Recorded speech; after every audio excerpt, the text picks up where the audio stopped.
स्वागत है। और हमने आपको पासे की 2 कंडीशन सिखाएंगे। आज सिखाएंगे आपको तीसरी कंडीशन।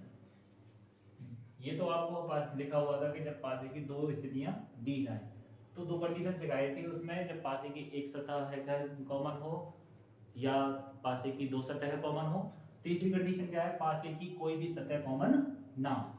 इस कंडीशन में पासे 2 प्रकार के होते हैं। नंबर 1 होता है मानक पासा, मानक पासा, और दूसरा होता है हमारा साधारण पासा, साधारण पासा। देखो मानक पासा किसे कहते हैं, इसे देखिए। सबसे पहले मानक पासा, मानक पासा। मानक पासा क्या होता है? इसकी विपरीत सतहों का योग, यहां देखिए पासे की विपरीत सतह का योग, पासे की विपरीत सतहों का योग कितना होना चाहिए? 7 होना चाहिए। योग कितना होना चाहिए? 7 होना चाहिए। एग्जाम्पल में देखिए, एग्जाम्पल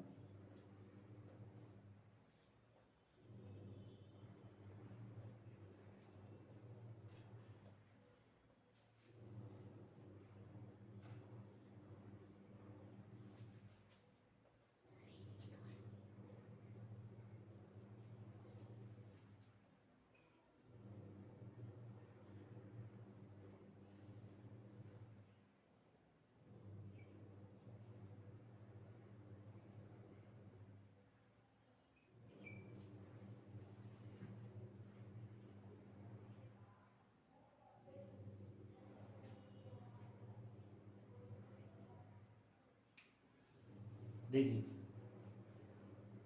ये 3 पासे हैं और 3 पासों में मैंने बताया कि पासे की विपरीत सतहों का योग कितना होना चाहिए?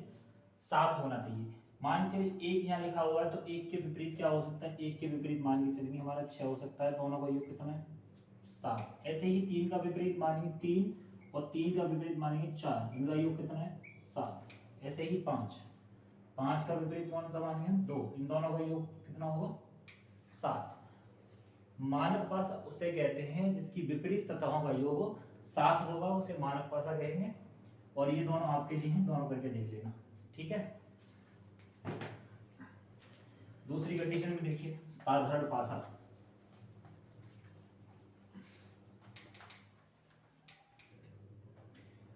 साधारण पासा उसे कहते हैं जिसमें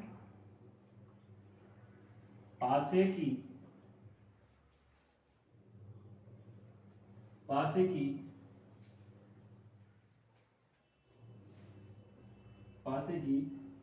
बराबर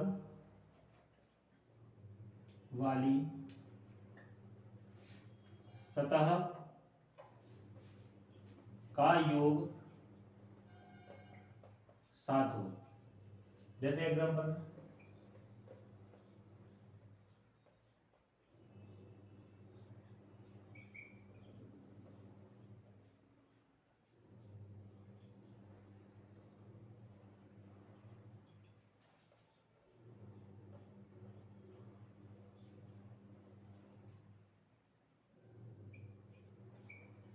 देखिए मैंने बताया कि पासे के बराबर, जो जस्ट बराबर में सतह होगी उनका योग कितना होना चाहिए? 7 होना चाहिए। देखिए यहाँ पर 1 और 6 का योग कितना है? 7। इसी प्रकार 3 और 4 का योग कितना है?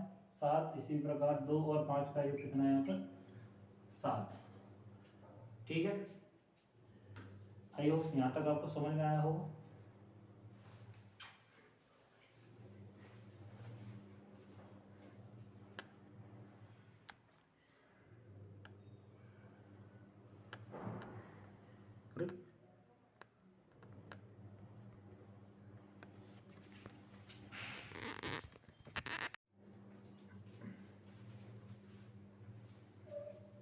दोस्तों अभी समझाया था आपको मानक पासा क्या होता है और साधारण पासा क्या होता है। आपको इस टाइप के क्वेश्चन में पहले 2 टाइप में समझा चुका हूँ और इसमें इसके 2 क्वेश्चन दिए हैं आपको कैसे करेंगे। क्वेश्चन में क्या होगा कि इसमें 4 पासे दिए गए होंगे क्वेश्चन के अंदर और आपसे पूछा गया है इसके ए के विपरीत, ए के सामने या विपरीत शब्द क्या है। जैसे ABCD शब्द लिखे हुए हैं, ये पूछा गया है कि ए के विपरीत, सामने या पीछे शब्द क्या है। अब पहचाने कैसे? इन सभी पासों में सबसे पहले आपको देखना पड़ेगा कौन सा शब्द कॉमन है। आप किसी दो पासों को उठा लीजिए, जैसे कि मैंने पहला पासा ले लेता हूं और दूसरा पासा ले लेता हूं, तो पहले पासे में ए कॉमन है, तो इन दोनों पासों से ये क्वेश्चन सॉल्व हो जाएगा। देखिए मैं पीछे सवाल में बता चुका हूं कि एक सतह कॉमन वाली कंडीशन में, इसमें क्या है कि हम दो पासे किसी को उठा सकते हैं जिसमें एक सतह कॉमन हो। इसमें क्या है, हमारी ए कॉमन है, इनको क्या करेंगे, क्लॉकवाइज घुमा सकते हो आप इसको कंडीशन में, या एंटी क्लॉकवाइज घुमा सकते हैं। पर जैसे पहले पासे को घुमाएंगे सेम कंडीशन में दूसरे वाले पासे को घुमाएंगे जिसमें कॉमन हो।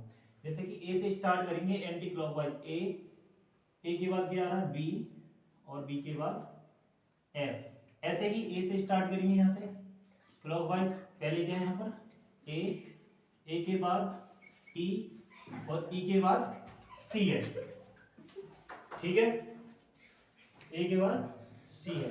अब पूछा गया था ए के विपरीत बता दीजिए। सभी पासों में देखिए कहां तक लिखा हुआ है, लास्ट एफ तक लिखा हुआ है, लास्ट कहां तक लिखा हुआ है, एफ तक लिखा हुआ है लास्ट।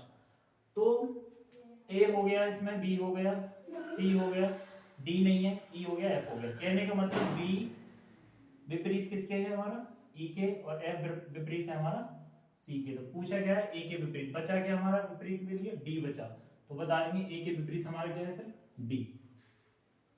दूसरा सवाल देखिए, दूसरे में किसी के दो चार पासे दे रखे हैं, दो पासों में देख लीजिए कोई एक सतह